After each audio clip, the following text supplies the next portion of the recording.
Good morning students. आज हम 7th class में बेटा वीडियो नंबर 26 चैप्टर नंबर 4 है और टॉपिक जो हमारा है आज पढ़ने का वो है प्रयोगशाला तापमापी।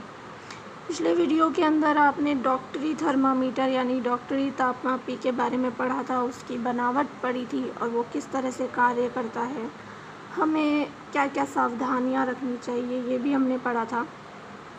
आज हम प्रयोगशाला तापमापी के बारे में पढ़ेंगे, जिसमें कि काफ़ी अधिक ताप हो अगर तो हम तब भी उसे माप सकते हैं। ठीक है, अब देखिए तापमापी प्रयोगशाला जो तापमापी है वो क्या है कि अन्य प्रकार के ताप वस्तुओं के निकाल सकता है। इसे ध्यान से देखेंगे अगर हम तो इसमें जो अधिकतम और न्यूनतम का रेशो है ना बेटा, वो होता है 10 डिग्री से 1100 डिग्री, यानी कि आप 10 डिग्री से लेके 1100 डिग्री तक के जितने भी टेम्परेचर होते हैं वो इस प्रयोगशाला तापमापी के माध्यम से नाप सकते हैं। जबकि जो डॉक्टरी थर्मामीटर था वो कितने से कितने तक माप सकता था, 35 से 42। ठीक है, इसलिए हम इसमें सबसे छोटे भाग द्वारा जो है ना दर्शाए जाने वाले ताप का मान हम ज्ञात कर सकते हैं। ठीक है, इसे ठीक पढ़ने के लिए इससे आपको क्या करना होगा, बहुत ध्यान से ताप के मान की आवश्यकता होगी। इसका स्केल बहुत बारीक होता है। देखिए तापमापी का जब हम उपयोग करते हैं तो मौसम की जो रिपोर्ट देते हैं हम अधिकतम न्यूनतम टेम्परेचर के लिए, भाई आज गर्मी ज़्यादा है या सर्दी ज़्यादा है, तो उसके लिए जो है अधिकतम न्यूनतम तापमापी का उपयोग किया जाता है, जो प्रयोगशाला तापमापी से अलग होता है। मौसम की रिपोर्ट के लिए अधिकतम न्यूनतम तापमापी आता है, जिसमें अधिकतम और न्यूनतम दोनों टेम्परेचर जो हैं आपके बताए जाते हैं। क्लियर है।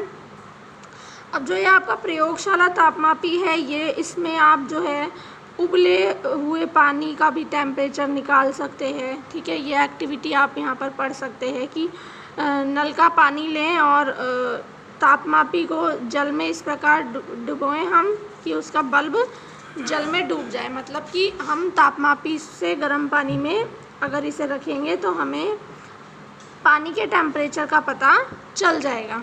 क्लियर।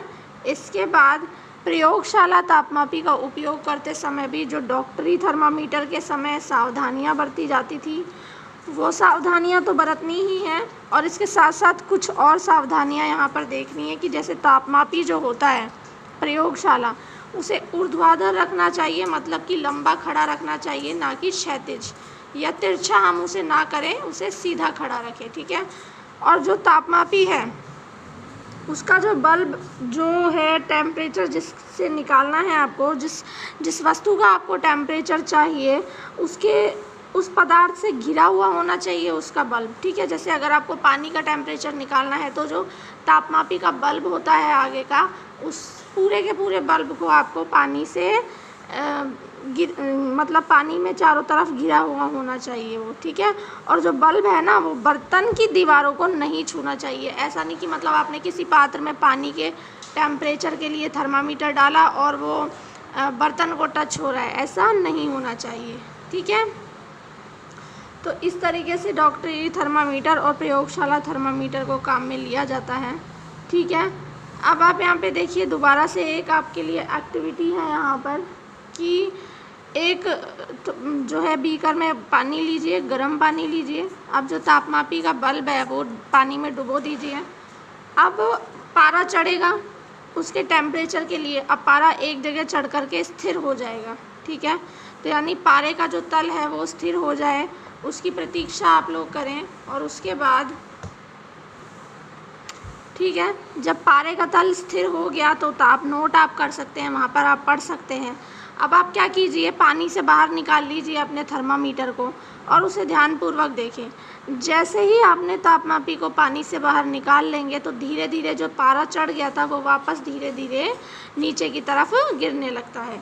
इसका क्या मतलब है कि प्रयोगशाला तापमापी जो है उस ताप का पाठ्यांक तुरंत नोट कर लीजिए जब जो है बल्ब जो है उस वस्तु के अंदर या उस पदार्थ के अंदर ही रखा हुआ है जिसका ताप आपको निकालना है, तुरंत वहीं नोट कर लीजिए, क्योंकि बाहर निकालते ही वो टेम्परेचर गिरने लग जाता है। ठीक है। और जब हम शरीर का तापमान निकालते हैं तो भी हम ध्यान रखते हैं कि पाठ्यांक को जब हम नोट करते हैं तो थर्मामीटर को मुंह से बाहर निकालते हैं। ठीक है। तो इसमें अंतर यहाँ पे क्या हो रहा है कि जो प्रयोगशाला तापमापी है ना, उसका टेम्परेचर तुरंत गिरना स्टार्ट हो जाता है, जबकि जो डॉक्टरी तापमापी है उसका टेम्परेचर थोड़ी देर तक स्थिर रहता है। तो आप उसे आराम से पढ़ सकते हैं। क्लियर है। अब आप देखिए हमारा नेक्स्ट टॉपिक रहेगा ऊष्मा का स्थानांतरण। स्थानांतरण मतलब एक जगह से दूसरी जगह जाना। तो जो ऊष्मा है वो एक जगह से दूसरी जगह जाती है, इसके बारे में हम यहाँ पढ़ेंगे कि जब हम किसी बर्तन को आग पर रखते हैं तो वो गर्म हो जाता है। ठीक है। और इसका कारण क्या है कि जो ऊष्मा है वो आग जो है वो बर्तन की ओर चली जाती है और बर्तन को ज्वाला से हटा लेते हैं, तो ये धीरे धीरे ठंडा हो जाता है। ठंडा क्यों हो जाता है? क्योंकि ऊष्मा जो है वो बर्तन से परिवेश की ओर स्थानांतरित हो जाती है। मतलब देखिए आग है, गर्म है, आपने बर्तन रखा तो वो गर्मी किसको दे देगी? उस बर्तन को दे देगी।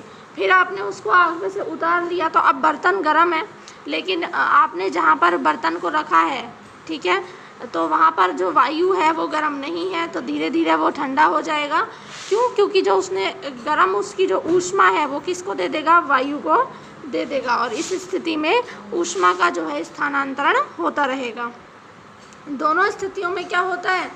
वस्तु में जो गर्म वस्तु है वो ठंडी वस्तु की ओर प्रवाहित होती है, और इस तरीके से ऊष्मा, एक चीज़ ध्यान रखिए, गर्म वस्तु से ठंडी वस्तु की ओर ही प्रवाहित होती है। मतलब अगर कहीं गर्मी है तो वो गर्मी प्रवाह करेगी जहाँ पर ठंड है वहाँ के लिए।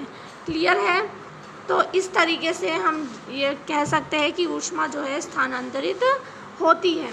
इसके लिए यहाँ पर देखिए एक एग्जाम्पल, एक एक्टिविटी भी आप ले सकते हैं कि आप है ना एक ईंट, 2 ईंट लीजिए और ईंट में फिक्स कर दीजिए एक लोहे की रॉड या एल्यूमिनियम की रॉड, कुछ भी, और उसमें यहाँ पर आप जो है मोम के टुकड़े चिपका दीजिए, है ना, और मोमबत्ती से यहाँ गर्म कीजिए। पहले तो यहाँ गर्म होगा, धीरे धीरे धीरे धीरे ये जो है पूरा गर्म होने लगेगा। यहाँ गर्म हो रहा है, धीरे धीरे यहाँ गर्म होगा, तो यहाँ जो मोम का टुकड़ा चिपक रहा है वो निकल जाएगा पिघल के, फिर यहाँ तक गर्म होगा तो ये भी निकल जाएगा। इससे सिद्ध क्या हो रहा है कि ऊष्मा स्थानांतरित हो रही है ना, ऊष्मा का चालन हो पा रहा है। ठीक है। जबकि अगर आप प्लास्टिक की रॉड लेंगे तो ऐसा होगा क्या? नहीं, प्लास्टिक की रॉड तो जलना स्टार्ट हो जाएगी, यहीं से जल जाएगी वो, तो फिर जलती जलती वहाँ तक जाएगी, जबकि ये जलेगा नहीं, ऊष्मा को स्थानांतरित करता रहेगा।